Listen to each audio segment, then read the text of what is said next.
I took a breath and closed my eyes, letting the sun-drenched glass warm me as I leaned my head against the car window.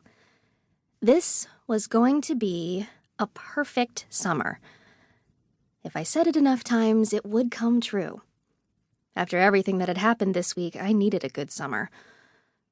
The one before my senior year was mine to claim, Dad had said months ago.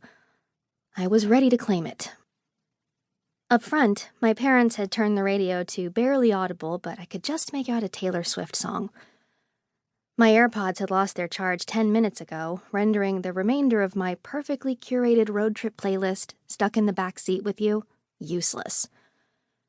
As I felt myself drifting towards sleep, my sister's voice rang out louder than necessary from beside me. Hey viewers! Happy summer! We're on hour 4 of our car ride and so ready to be done. Say hi to my older sister, Avery. Lauren had her elbows propped on the pillows between us and was holding up her phone, the camera facing me.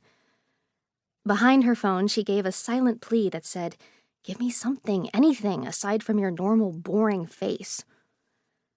Since boring was the face I was born with, I held up a peace sign, which apparently was good enough because she flipped the recording back to her. This year, the parents are taking us to the middle of the forest. Are you ready to join us? She pointed the camera out the car window, the tall pine trees zooming by in a hazy blur. The middle of the forest wasn't exactly how I'd describe the 4-star family camp we'd be spending the summer at, but exaggeration is the key to any good social media video. I shook my AirPod case as if that would make them charge faster. I needed some noise-canceling, head-clearing music. "Did you girls pack your swimsuits?" Mom asked, even though there was nothing we could do about it now, 4 hours from home if we hadn't. Lauren dropped her hand. "Mom, I was recording." "Oh, sorry," Mom whispered.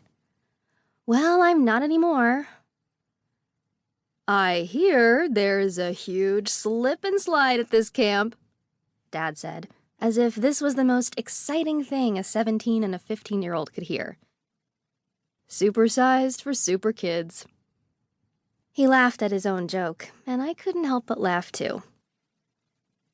Lauren gave me the "really" look, then said, "There's real water too, though, right?" "Real water?" Mom asked. "A lake or something?" "Yes, there's a lake and a pool," Dad responded as he took a curve too fast, pushing me against the door. "I don't know why we couldn't just go to the camp we went to a couple years ago," Lauren complained. "It was closer and the roads weren't so windy." "Because this year is our epic adventure," Dad said. "Next summer, Avery will be so busy prepping for college she'll boycott a family vacation." "So true," I said, and smiled when my mom turned around to make sure she shouldn't be offended. When she saw my face, she gave my leg a little slap.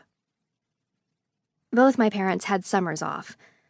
Mom was a professor at UCLA, and Dad taught 6th grade and coached middle school basketball. So most summers, for as long as I could remember, we went on an adventure. Sometimes it was a cabin on the lake or a KOA near the beach. And most of the time, it really was an adventure. Sometimes even a good one. My phone vibrated against my thigh on the seat next to me, and I immediately tensed. I didn't want to look. I didn't want to read more excuses. I was trying to start my perfect summer. It buzzed again. I sucked in a breath and looked at the screen. As I expected, it was from my best friend, Shay. "I'm sorry. I can't go the whole summer knowing you're mad at me. It was an accident."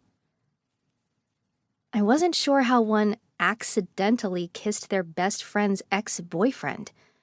Trent and I had only been broken up for a couple weeks. I had even thought we might get back together. Now I wondered if Shay was the real reason we'd broken up in the first place. They obviously liked each other.